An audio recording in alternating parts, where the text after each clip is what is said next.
Ah ben, bonsoir, bonjour, comme vous voulez, mesdames et messieurs, fidèles à votre émission Quoi de neuf, au cours de laquelle nous explorons plusieurs secteurs. Ça peut être une émission sociétale, mais aujourd'hui, une émission artistique, pourquoi pas. Et puis aujourd'hui en particulier, ce sera plutôt une émission spirituelle. Spirituelle, dirons-nous, avec des invités, l'Église apostolique, le Feu du Réveil. J'ai à ma gauche monsieur le docteur Martin Enzeling, Télézing, ouais. des USA. Oui, bonsoir, bonjour. Bonjour, bonjour monsieur. Et j'ai à ma gauche également monsieur le missionnaire Rostand aussi. Bonjour, bonjour à tous les auditeurs. Voilà. Alors là, parce qu'on va parler un peu le français, évidemment, je sais que vous êtes anglophone, on va dire. Oui, je suis anglophone, mais je peux parler en français, oui. Ah ben, il n'y a pas de problème.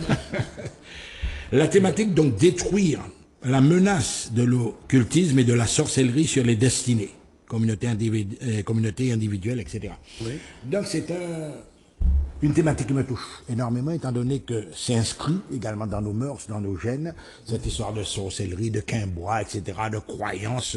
Ça s'est transmis depuis l'époque des Amérindiens jusqu'à nos jours, et c'est fortement imprégné, on est fortement imprégné de tout ça. Alors tout d'abord, l'invité. Alors docteur, qu'est-ce que vous pensez de ce principe même? Oui, nous savons que la société elle-même, elle est basée sur des fondations spirituelles. Quelle que soit la société où on se trouve, il y a des rituels, il y a des croyances, il y a des valeurs culturelles. Tout cela font partie d'une structure spirituelle. Et sûrement, l'homme est influencé par les forces invisibles selon le niveau de foi de ces personnes. Et très souvent, ces forces invisibles je ne dirais pas nous étouffent, mais exercent une certaine influence sur nos comportements au niveau individuel, comportement au niveau communautaire, comportement même au niveau territorial. C'est pour ça qu'on parle des esprits territoriaux, des esprits à tous les niveaux de l'échelle spirituelle. Donc, lorsque nous parlons des esprits, certaines personnes peuvent utiliser le mot énergie. Voilà. Au lieu d'esprit, ils vont utiliser le mot énergie. Donc, nous savons que l'homme intrinsèque est un esprit incarné dans un corps physique. Le corps physique n'étant qu'un véhicule. Donc, l'essence même de l'existence de l'homme est, dirons, spirituelle ou énergétique. Oui. Et à cause de cela, les forces négatives que l'on trouve souvent dans l'occultisme, le mysticisme, la sorcellerie et même certaines religions ont de l'influence sur des individus et sur des communautés entières. Alors justement, docteur, là vous abordez un problème qui me concerne, enfin que j'ai étudié particulièrement, la dimension cosmique. Voilà. C'est-à-dire que nous sommes inscrits dans un univers où il y a des circulations de flux énergétiques, etc. Comme les orientaux vont dire, le yin, le yang, le bien, voilà. Donc c'est un combat permanent. Quoi. Justement, oui. Et des fois, souvent, on dirait le mauvais, des fois, le bon. il grignote beaucoup. Voilà. Alors, je vais me tourner maintenant du côté du missionnaire, à Rostand, là aussi. Alors, cette thématique, vous avez passé commande, ou alors c'est lui-même qui vous a proposé cette thématique? Moi, je suis missionnaire dans les îles depuis presque 18 ans. Alors, et ayant parcouru les îles, et aussi je suis d'origine du Cameroun en Afrique. Donc j'ai vu beaucoup de personnes souffrir sur l'emprise de la sorcellerie. J'ai vu des familles être complètement détruites. J'ai vu des individus qui ont bien commencé, après un certain moment, ils ont été complètement détruits également. Les sociétés, j'ai vu des personnes entrepreneurs qui, après un certain temps, on a vu leur ascendance et après quoi, ils ont été tellement oppressés qu'ils se sont devenus même pour certains fous. Et au travers de toutes ces choses, ces expériences que j'ai vécues déjà au Cameroun et aussi dans mes missions extérieures, et je vois que derrière, comme le docteur l'a bien dit, il y a une influence occulte derrière. Et au travers des interrogations, au travers des personnes même venant au niveau de l'Église, nous voyons que derrière les choses qui se passent dans le monde physique, il y a une conséquence spirituelle. Donc aujourd'hui, c'est quelque chose qui est obvious, qui est visible, qui est au su et au vu de tout le monde. Voilà. Donc, vous êtes apôtre de l'Église apostolique, le Feu du Réveil, votre Église, justement. les actions menées? Je suppose qu'à un moment, il y a des années, l'Église a été implantée aux Antilles depuis combien de temps? Aujourd'hui, on avait été implanté premièrement à Antigua, dans les îles anglophones, par l'Institut biblique Vie chrétienne. Et au niveau de la Martinique, Guadeloupe, nous sommes là depuis 2011, fin 2011. Wow. Voilà. Donc nous sommes aujourd'hui en Guadeloupe, sur la route de Bibrac à Petit-Bourg, la route de Bibrac à Petit-Bourg vers la plage Via, et on prend la route qui est perpendiculaire à la nationale, et on est à la salle Alain là à Petit-Bourg. Donc nous sommes là-bas, nous avons des cultes le dimanche, nous avons des temps d'enseignement le mercredi à 19h et les temps de prière à 19h les vendredis. Et nous sommes également implantés en Martinique, d'où on va commencer le programme. Nous sommes à Champigny, Petit Cocotte, la zone Petit Cocotte, à Ducos. Et nous avons également des cultes là-bas les mercredis, les vendredis au temps de prière, parce que nous prions énormément, et les dimanches, le temps de réunion à 9h. Donc justement, nous avons ce programme qui va se tenir en Guadeloupe, en Martinique d'abord et en Guadeloupe ensuite. On va revenir sur le programme. Justement, mais je peux également vous poser une question. Le message de l'Église catholique, le feu du réveil, est-ce que vous constatez statistiquement qu'il porte? Est-ce que vous avez une augmentation, etc., de fréquentation des...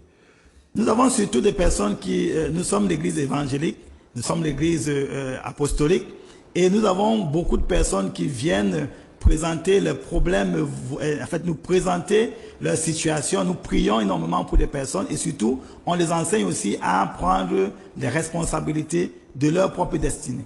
Voilà, donc je vais me retourner maintenant vers l'invité, quoi.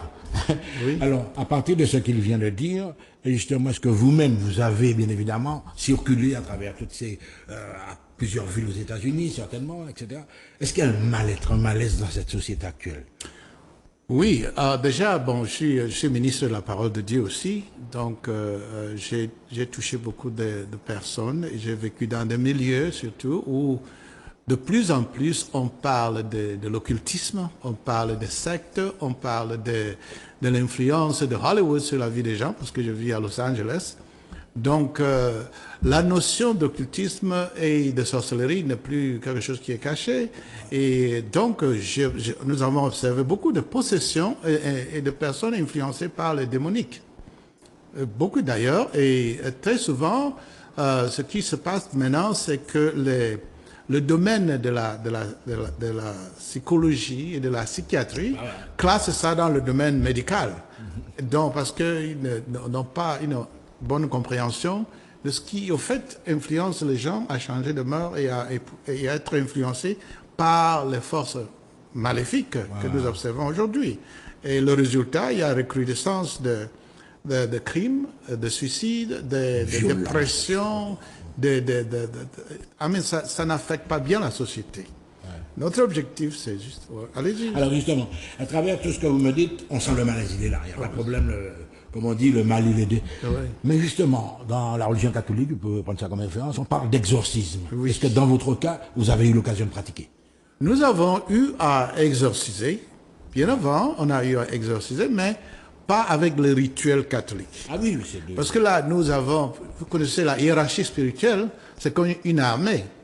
Les forces supérieures ont de l'autorité sur les forces inférieures, que ce soit dans le domaine de la religion chrétienne ou bien dans le domaine de la sorcellerie ou dans le domaine... Il y a une déontologie, quoi. Voilà, justement. Donc, nous avons fait de l'exorcisme au nom de Jésus-Christ. Oui. Parce que dans ce domaine, même l'homme le plus occulte connaît la puissance de la lumière qui est Jésus-Christ, le porteur de lumière très important. Et donc, lorsqu'on est dans l'occultisme, très souvent, on est influencé par certains niveaux que nous parfois sont connus comme des lumières, mais en fait, c'est des niveaux de ténèbres différents. Voilà, exactement. Donc oui, on a beaucoup expérimenté ça et on a exorcisé un certain nombre de personnes. Alors, M. Rostand, là aussi, on va revenir vers vous, là, maintenant, donc il me signale que le fait est là, c'est établi, on essaie d'y remédier, etc. Mais vous-même, de votre côté, est-ce que vous avez remarqué exactement le même phénomène en Martinique, en Guadeloupe? Bien sûr. En Martinique, en Guadeloupe, il y a énormément de familles qui sont des générations de sorcellerie, qui ont des générations de l'occultisme. Et par conséquent, il y a des influences dans la vie des enfants, la vie des foyers, la vie des personnes. Donc, il y a énormément de personnes qui viennent au niveau de l'église pour avoir des délivrances. Et certaines personnes ont cherché aussi des délivrances dans les endroits où il ne fallait pas, en allant vers des Kembois, en allant vers des occultistes, en allant vers des choses qui les ont encore mis dans des problèmes. Donc aujourd'hui, c'est au nom de Jésus-Christ. C'est Jésus-Christ qui a donné sa vie pour que l'homme soit sauvé. Et c'est en son nom que nous venons pour apporter la délivrance aux hommes qui sont captifs, parce que Dieu aime les hommes. Alors justement, je vais rester avec vous pendant un moment. Vous avez parlé de beaucoup de choses, de civilisation. Vous savez que nous avons les influences amérindiennes, les influences africaines, etc. Voilà. Est-ce que par exemple, le phénomène du sort, jeter un sort à quelqu'un, est-ce que vous y croyez? Est-ce que vous avez déjà assisté à des dérapages comme ça en Afrique? Oui, bien sûr, en Martinique, en Guadeloupe, dans les îles, même en Afrique, jeter un sort, ils font aussi, même en Antigua où j'ai été enseignant à Antigua, ils ont dit ils font des spells. Donc, ils font des écrits et puis ils écrivent le nom des personnes et puis ils prononcent des paroles maléfiques sur le nom des personnes. Ils présentent des images, et ils mettent le nom des gens et puis ils prophétisent en fait le malheur sur ces personnes. Et on voit que dans la vie normale, ces personnes effectivement vivent le malheur. Donc, le monde spirituel existe. Ce n'est pas quelque chose de racontage, ça existe. Alors, on va se tourner vers l'invité qui est là, qui lit, je sens qu'il boude d'impatience. Alors, ce qu'elle vient de dire, le sort, on a jeté un sort, etc. Est-ce que les forces occultes agissent directement sur la personne à qui on a... Oui, parce que on a ensorcelé, quoi. Ouais. Oui, parce que comme je l'ai dit, l'être humain est spirituel et dans le domaine spirituel, il n'y a pas de frontières. Et la parole est vie. Ça peut aller jusqu'à la mort. Ah oui, la parole est vie, la parole est créatrice. Donc, les sorts qui sont jetés, très souvent, même les plus grandes sorcelleries, le rituel est là, mais sans la parole, le rituel n'est pas grave. Le rituel lui-même n'est pas important. C'est la parole. Et c'est à travers les paroles qu'on jette des sorts. On proclame la parole. Les sorts sont des prières maléfiques adressées à l'égard d'un objectif. Et comme l'objectif est spirituel en tant que tel, cette énergie donc s'en va et trouve la cible et pénètre la cible et accomplit les ordres de la personne qui a envoyé le sort. Ouais. Et très souvent, la cible n'est pas au courant, mais je veux dire, consciencieusement, elle n'est pas au courant, mais le subconscient reçoit. L'esprit reçoit. Et dans ce cas, s'il y a une accusation validée, dont le sort marche, et le sort marche non pas parce que la personne est magicien, non, parce que même c'est une sorte de flux, quoi. Oui, c'est un fluide énergétique. Et c'est aussi une force spirituelle, très souvent accompagnée par des esprits démoniaques. C'est pour ça que nous parlons, même dans la Bible, on parle des sorts qui ont été prononcés. Oui. Le premier sort, c'était fait par Noah, qui avait jeté un sort sur son fils, qui avait découvert sa nudité. Donc, la puissance de la parole et aussi la puissance du mental. De l'esprit. Voilà, de l'esprit. Tout ça, il y a une grande corrélation et une connexion permanente dans le domaine spirituel de tout le monde, puisque nos expériences dans le spirituel démontrent que dans le spirituel, il n'y a pas de distance. Tout est éternel présent et tout est là. Autrement dit, les mondes se côtoient. Notre monde physique, il est là. Pendant que nous parlons là, peut-être qu'il y a des manifestations du monde. Oui, spirituel. Oui, oui. Alors justement, on va se retourner vers vous. Alors là, on va parler d'abord du programme, puisque vous êtes surtout venu parler de ça. C'est vous, on va dire l'organisateur, mais la cheville ouvrière, on va dire, du programme de notre visiteur. Alors, essayez de nous donner les dates exactes et les rendez-vous. Oui, pour ce programme-là, nous invitons la communauté, le peuple martiniquais à être présent au rendez-vous. C'est à Champigny, zone de Petite Cocotte, à Ducos. Nous sommes là à partir de ce soir. Aujourd'hui, à partir de 19h pour 21h30, il y a l'enseignement, il y a la prière, la délivrance au nom de Jésus pour tous ceux qui ressentent une captivité quelconque, ceux qui sont victimes de la menace de l'occultisme, de la sorcellerie, peuvent venir avec des personnes, avec leur famille. On va beaucoup prier pour des personnes. Donc nous sommes là ce soir, nous sommes là samedi soir à 19 h. Nous sommes là également dimanche matin, 11, oui. dimanche matin à 9 h et dimanche soir à 19 h. Et maintenant pour le lundi, nous sommes là à partir de 19 h. Ce serait pour des responsables spirituels, les responsables d'église, les responsables de communauté, par rapport à discuter autour et aussi impacter pour que chaque église puisse être capable de pouvoir apporter la délivrance à son peuple qui souffre dans les églises. Ouais. Alors là, je vais vous revenir vers vous. Évidemment, vous serez au centre de tous ces rendez-vous. Alors là, bon, là c'est le petit côté, comme aux Antilles on dit maquerelle. Est-ce qu'il y aura du spectaculaire dans ça? Est-ce qu'il y aura, on ne sait pas, les gens lorsqu'ils viennent dans ça, ils s'attendent à des guérisons immédiates sur place, etc. Est-ce qu'il y aura ce genre de pratique? Bon, en ce qui concerne le spectaculaire, j'essaie d'éviter ce mot. Parce que quand il s'agit de choses spirituelles, on ne peut pas prévoir, c'est pas garanti. Donc, mais ce qui est sûr, c'est qu'il y aura le résultat. Il y aura le résultat. Ça veut dire que ceux qui voudront être délivrés, on va prier pour leur délivrance. Ceux qui voudront savoir comment détruire cette force maléfique, comment les vaincre, ou bien comment les éviter, on va leur dire comment le faire. Donc vous allez proposer des recettes, enfin oui, sûrement, c'est un mot, quoi. Des recettes, oui. Voilà. Comment éviter ça? Voilà. Et justement, après, dans le cas de ce qu'il vient de nous dire, etc., il y aura les séances de prière, etc. Est-ce que vous avez déjà pratiqué ce genre de choses, évidemment? Oui, bien sûr. Est-ce que vous avez, je ne vais pas dire un bilan, mais des retours positifs concernant les intéressés? Bien sûr, on a des personnes au niveau de l'église qui ont été dans des situations de drogue depuis des années, causées par des jalousies, de sorcellerie, qui ont été délivrées. On a des personnes qui avaient complètement perdu tout dans leurs entreprises, qui ont été restaurées. On a des personnes donc qui avaient abandonné l'école, qui ne voulaient plus rien faire de leur vie, qui ont été restaurées. Des personnes qui étaient comme dans des situations de dépression, d'oppression, etc. Pathologie psychologique, quoi. Qui ont été délivrées. On a beaucoup de témoignages parce que Jésus-Christ est le même, hier, aujourd'hui, éternellement. Il fait encore des miracles. Et j'y crois et on voit les résultats dans la vie des personnes.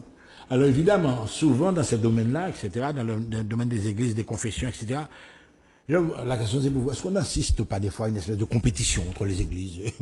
On va dire un challenge, quoi. Justement, oui.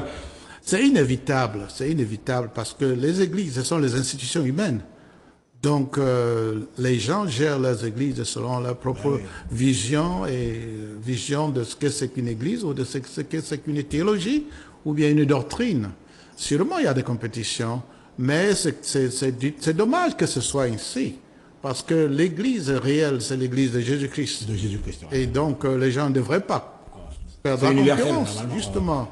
Ils devraient s'associer derrière le maître, le grand pasteur, le sauveur, Jésus-Christ, le roi des rois. Mais très souvent, les gens ont des églises pour des raisons différentes aussi. Ah oui, et puis des fois, je vais aller un petit peu plus loin. Oui. À la limite, il y a une espèce de profil commercial aussi qui s'installe. Je ne voulais pas dire le Exactement. mouvement. Église-entreprise, oui. Ça existe déjà, oui. Les églises-entreprises, ça existe. Alors, on revient à notre régional d'étape, on va dire ça en cyclisme. Alors, finalement, le maître mot, c'est l'amour. L'amour du prochain, l'amour que nous a légué Jésus-Christ, etc. Oui. Aimez-vous les uns les autres, comme je vous ai aimé. Voilà. Mais est-ce que les gens appliquent ça vraiment? C'est justement ce que le docteur Martin vient de dire. Il y a des personnes qui ne sont pas forcément appelées, qui sont appelées eux-mêmes. Il y a des personnes qui, par rapport à leur propre vision de la chose, ont mis des livrets au milieu du blé. Oui. Mais le Seigneur a toujours son peuple. Il y a toujours des mises à part. Il y a toujours des personnes qui vont amener la différence, dont les cœurs seront saisis par le Seigneur et vont manifester l'amour du prochain. Donc c'est pourquoi il est important d'enseigner, parce qu'il y a des personnes qui font certaines choses par ignorance, mais par l'enseignement, ils viennent à comprendre et à changer. Nous croyons aussi que le Seigneur, dans sa grâce, dans son amour, amène le changement par l'enseignement, par la prière. Donc il y a des personnes qui sont des maîtres trompeurs, il y a des personnes qui sont des maîtres trompés. Donc voilà. Et donc, mais l'amour du Seigneur est manifeste pour ceux qui sont ouverts à cet amour-là. Est-ce que vous avez quelque chose à ajouter? Parce que c'est très important ce qu'il vient de dire. Est-ce qu'il y a peut-être des détails à ajouter à... Oui, une église réelle est une église de tolérance, de direction et de développement de la croissance spirituelle. Donc, cela ne peut pas se faire dans la compétition, cela se fait par l'amour. Nous devons être à l'image même du fondateur, je dirais, s'il faut le dire, du fondateur du christianisme. Je ne veux pas dire christianisme en tant que religion, mais christianisme en tant que mode de vie. Donc, cela... Parce que souvent les gens oublient ça. Hein. Oui. La religion, bon, il y a la Bible, etc. Il y a les... Mais l'élément fondateur, la lumière part de l'individu lui-même. Exactement. Justement, donc, ça demande l'amour. Nous avons compris que l'amour, c'est le summum même de la lumière. C'est le summum de la lumière dans le domaine spirituel. La haine, c'est le contraire. C'est le summum de l'obscurité totale. Donc, le Seigneur nous a dit d'aimer comme nous voulons d'ailleurs être aimés. Faites à l'autre comme vous voudrez que cette personne vous fasse. Aimez comme je vous ai aimé, car il était le modèle de l'amour. Mais nous aussi, nous devons s'aimer l'amour si nous voulons acquérir la lumière. Voilà, justement, on a eu dans la dernière ligne, mais vous avez prononcé une phrase très, très, très importante, qui est d'ailleurs dans la Genèse. Oui. Au début, c'était les ténèbres. Justement. Et ensuite, petit à petit, je disais, la lumière. La lumière arrive. Oui. Non, mais c'est fondamental, ça. Oui. Amen.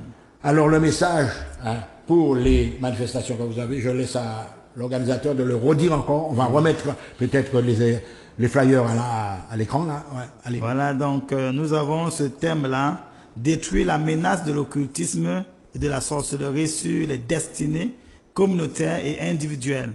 Donc, ce programme commence ce soir à partir de 19h en Martinique, à partir de 19h sur la zone du Champigny, Petit Cocotte. Nous sommes là, Église Apostolique Le Feu du Réveil, et nous répondons au numéro de téléphone 0696 72 33 63 et 0696 75 28 87. Et ce programme continue lundi. Nous sommes là ce soir jusqu'à lundi soir à 19h. Par contre, le lundi, c'est une conférence débat autour de la thématique le contraste des mondes. Le contraste des mondes et leur influence. Non, le contraste des mondes et leur influence sur le comportement. Vaincre les dérives dans l'évolution de la conscience. Donc, c'est ce que nous verrons lundi à partir de 19h également. Nous sommes également en Martinique et en Guadeloupe plutôt. Et le programme commence en Guadeloupe à partir du 15 jusqu'au 19. Voilà. En tout cas, merci messieurs, vous avez convaincu, j'espère. C'est nombreux fidèles qui attendent. L'Église catholique, l'Église apostolique, le Feu du Réveil, donc sera chez nous du vendredi 9 au dimanche 11 juin, donc sur la thématique détruire la menace de l'occultisme et de la sorcellerie sur les destinées communautaires et individuelles. À très bientôt sur Zouk TV, bien sûr.